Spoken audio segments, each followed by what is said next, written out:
bahasa budak WeChat. Bahasa apa tu? Korang tahu tak? Saya pun baru tahu. Dan kadang-kadang tak faham pun. So, saya budak kaunseling bang, bukan bakal bahasa. Tapi nak tahu? Jom. Zas.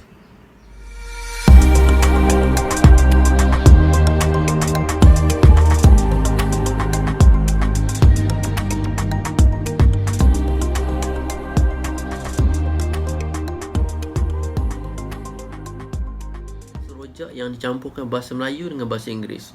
Jadilah terhasilnya perkataan-perkataan yang pelik begini. Kan? Ada juga bahasa-bahasa yang muncul tiba-tiba yang digabungkan. Contohnya mantul. Bila kita tahu mantul lah. Saya ingat apa dia? Mentol lah. Kan? Rupanya mantap betul. Dia ringkaskan. Jadi menunjukkan satu benda yang bagus lah. Kita puji satu mantul. Kan, mantap betul. So itulah bahasa ringkasan yang di short form kan, yang digabungkan. Itu jadi bahasa baru budak-budak muda. Ada juga yang digabungkan bahasa Melayu dengan bahasa Inggeris. Dan ada juga perkataan bahasa Melayu yang ditukar dalam bentuk ejaan yang manja. Contoh kita, dia jadi tita. Ada yang panggilan-panggilan manja pasangan-pasangan bercinta. Mulanya bucuk. Bucuk, perkataan busuk lah. Busuk macam bantal busuk, benda-benda yang kesayangan ni, benda yang kita suka, benda kita sayang, kita geram, busuk. Jadi bucuk. Dah lama jadi budak-budak WeChat tukar ucuk. Dan banyak lagi perkataan-perkataan. Contohnya aku. Dalam media sosial kita tengok perkataan banyak gunakan perkataan seperti ini. AQ. Okey, anda nak tahu banyak lagi, saya akan huraikan dan saya akan buat satu social eksperimen. So anda nak tahu? Saksikan. Zas. Hello, what's up? Okey, hari ni saya nak buat social eksperimen bersama dua kaunselor yang hebat ni di UPM. Jadi kita nak tanya perkataan-perkataan yang digunakan oleh budak-budak WeChat. Jadi anda faham ke tak faham? So kita tengok macam mana mereka faham ke tak, dan macam mana mereka baca bahasa-bahasa WeChat ni. Okey, kita saksikan. Sama saya Encik Asyari. Ya. Alright. Nampak segak hari ni ya. Okey, selepas PKP. So seterusnya Encik Anit. Okay, ni bilik Encik Anit. Alright. So kita nak test untuk yang pertama. Macam mana? Cuba Cik Ari baca. Baca ni. Baca tu. Hai awak, kita nak order Shakli. Nak tanya set kulit berapa ya? Sebab kulit kita macam gelap sekarang. Lepas tu nak tanya lagi set tok kurus berapa lah? Baik. Boleh faham kan? Alright, cool. Kita tanya pula Cik Anip. Okay. Ni ikut pronunciation pronunciation dan juga dia punya ni apa yang saya faham lah Okay. Hai awak. Dia. Kita nak order Shakli. Nak tanya set kulit berapa ya? Sebab kulit kita macam gelap sekarang. Lepas tu nak tanya lagi set untuk kurus berapa lah? Kawan kita tanya dia ngah cawi produk nak kurus tapi sihat. Macam maksudnya. Macam kampung people lah. Okey, so yang terusnya bahasa-bahasa baru budak-budak sekarang. So perkataan pertama tu mantul apa agak-agak cari-cari. Mantul tu apa? Mantul ni macam baik Baik. Baik. Macam ni? Mantul ni kalau tak silap saya macam zaman saya cakap mantap. Punya bagus lah. Terbaik lah kot. Macam Cik Hari cakap tu. Terbaik. Okey, perkataan kedua? AQ, aku. Alright. So, agaknya lah. Cik Syarif? BBNU. BBNU? Budak-budak baru nak up. Lama. Okey, BBB? BBB bukan biasa-biasa. Alright, okey, seterusnya? Pisang macam boring lah. Okey, pisang boring. Ansarul pisang. Cik Anit, okey, pisang Pisang ni macam boring lah, boring. Boring. Maksudnya dia apa, boring lah, maksudnya tak tahu nak buat apa. Buat ayat, sebut ayat. Buat ayat. Buat ayat. Buat ayat Encik Asy'ari berasa pisang sejak PKP dilaksanakan. Tapi itu ni digabungkan dengan ayat biasa. Okay. Biasa kalau ni dia akan cakap aduh pisang tu. Okey, menarik. Perkataan ni hujung tu kenapa budak-budak gunakan do? Apa maksud do? Do. Do ni kata saya perkataan daripada bodoh lah, bodoh. Kalau zaman saya dulu dia tak ada ringkasan dia bodoh. Bodoh kau nak gimana? Dia macam bahasa sekarang lah. Dia nampak macam kasar, tapi kalau nak ikutkan, kalau kita tengok macam orang dulu orang belah-belah Melaka tu nampak kasar, tapi bila kita dah biasa guna nampak macam biasa lah. Sama macam budak-budak sekarang nampak macam kasar, tapi biasa kalau dia dah dengan kawan-kawan dia dah biasa guna perkataan tu, tak adalah. Cuma orang dulu cakap, kalau nak cakap tu elok-elok lah kan, sebab cakap tu doa kan. Ini Itu pendapat saya lah. Ini perkataan mesra bagi sama dia orang lah. Macam Melaka cakap hawau. Macam tu lah lebih kurang. Okey. Seterusnya ada perkataan lagi apa? Membawang. Membawang. Membawang ni macam bergosip lah. Bergosip. Bergosip. Itu perkataan baru. So Malaysia memang terkenal. Sampai ada bawang ranger. Okey, so ada sikit lagi apa Cik ni? Apa tu? Kacang. Bawang ke apa? Terciduk. Terciduk tu macam tak silap saya macam terkena lah. Terkena. Tak silap saya terciduk kan. Okey.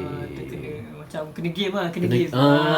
Kena game. Kena Okey. mainkan, terkena kawan-kawan, kena prank dan sebagainya lah. Mungkin lah saya pun tak adalah fasih sangat bahasa-bahasa baru ni, tapi bila kita tengok Terciduk ni bahasa baru.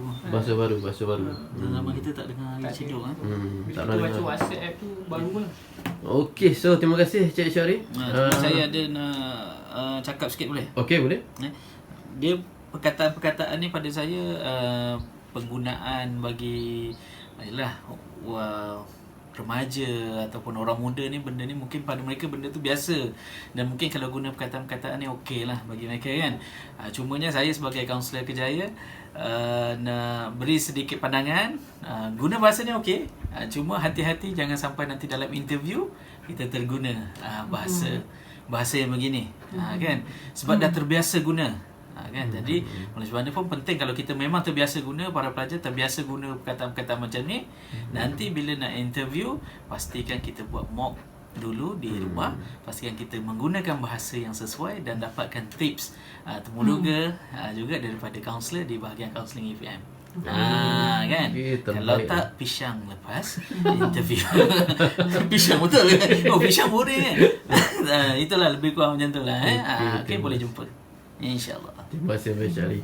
Okey, bagus tu, tips yang bagus. Mungkin daripada cik-cik ni ada sedikit nasihat pada golongan muda ni yang menggunakan bahasa-bahasa ni. Okey, so nasihat saya banyakkan pergaulan lah. So di samping bergaul di kalangan kawan-kawan kita, bergaul juga dengan orang yang lebih berusia, bergaul juga dengan orang kita bergaul dengan semua orang. Jadinya kita tahu macam mana bila nak gunakan bahasa yang rasmi, bila nak gunakan bahasa yang ni macam kawan-kawan kita. So kita tak boleh nak pukul sama rata untuk semua level. Kadang-kadang mungkin orang tu lagi tua daripada kita, 15-20 tahun lagi tua daripada kita, mungkin kita ada laras-laras bahasa. So dalam bahasa ni sangat unik sebenarnya. So kita gunakan bahasa di tempat dan masa yang betul. Macam Cik Syari cakap tadi kan. So untuk perkataan ni boleh digunakan dengan kawan-kawan kita yang dah biasa, yang dah faham, tapi jangan gunakan dengan cikgu kita ke, pensyarah kita ke, yang mungkin diorang akan jadi pening sikit lah. Right. Tapi untuk kaunselor ni biasa dah, saya rasa dengar perkataan-perkataan macam ni dan kami boleh faham lah. Tapi untuk orang yang lebih profesional, yang dalam dan berumur, so kurang-kuranglah guna perkataan ni dengan mereka. So banyakkan pergaulan, luaskan pengalaman, gunakan bahasa yang betul. Okey, terima kasih. Terima kasih Cik Syari, terima kasih Cik Anip. Alhamdulillah, so, kita dapat pandangan yang berbeza hari ni, pandangan profesional. Terima kasih. Assalamualaikum. Okey, itulah dia perkongsian daripada rakan-rakan saya, kaunselor-kaunselor yang hebat, dan juga saya nak bawa cerita ni bahawa tentang bahasa. Walaupun saya bukan pakar bahasa, tetapi saya sayangkan masyarakat saya. Saya sayangkan bangsa Melayu. Saya sayangkan bahasa Melayu itu. Ada bahasa yang orang kata mother tongue, bahasa yang bahasa ibunda kita, ataupun ada orang mengatakan bahawa beka Melayu, iaitu bahasa lisan Melayu yang asli tanpa campuran. Walaupun kita dah banyak bahasa-bahasa pinjaman daripada Arab, bahasa Inggeris, dan juga bahasa-bahasa Sanskrit, tetapi benda-benda itu diiktiraf oleh Dewan Bahasa Pustaka. Tetapi dengan adanya bahasa-bahasa baru ni yang muncul tiba-tiba, dia akan merosakkan bahasa. Kita sayang, kita risau bahasa ni akan datang nanti makin lama makin hilang seri dia. Dan saya ingat lagi kisah di mana saya pergi melancong di China, di mana pemandu pelancong tu orang Cina sendiri, asal usul Cina, dan bila dia bercakap dengan kita, dia bercakap dengan bahasa Indonesia. So bahasa Indonesia ni, bila saya tanya kenapa bapa mengambil bahasa Melayu, bahasa Indonesia, tak ada ke bahasa Malaysia? Kata ada dalam kursus-kursus, tetapi dikatakan bahawa bahasa Indonesia adalah bahasa yang asli, asli Melayunya. Jadi saya ada kursus bahasa Inggeris, bahasa Indonesia. Saya ambil bahasa Indonesia kerana ramai pelancong-pelancong daripada Malaysia. Bagaimana pelik kan? Dia tahu banyak pelancong Malaysia datang ke China, tapi dia ambil bahasa Indonesia. So nampak keasliannya bahasa Indonesia yang banyak menggunakan bahasa Melayu Nusantara yang asli. Jadi kita sayang, kita risau suatu hari nanti rakyat Malaysia menggunakan bahasa-bahasa yang tak apa-apa bagi saya, kerana bahasa melambangkan bangsa. Jadi marilah kita kembali kepada bahasa Melayu yang asli, yang banyak ketinggian kata apa, kesopanan, kesantunan dia, lenggok bahasanya, intonasinya. Jadi marilah kita belajar dan kita bercakap bahasa Melayu ini kepada generasi kita akan datang. Moga kita menjadi satu bangsa yang disegani. Bye bye. Sekian daripada saya. Tolong subscribe ya. Free je bang, kan? Tak bayar pun. Kalau nak tengok video pun bila pun boleh. Yang penting subscribe dulu, like, komen. Okay, terima kasih. Bye bye. Okay, anda dah saksikan. Itulah dia. Sedap lah kau hidung ni. Okay, cut. Oh. Tak, bukan lah. Pengajaran dia apa ni. Hello, what's up guys? Oh. Dah tengok sana lah.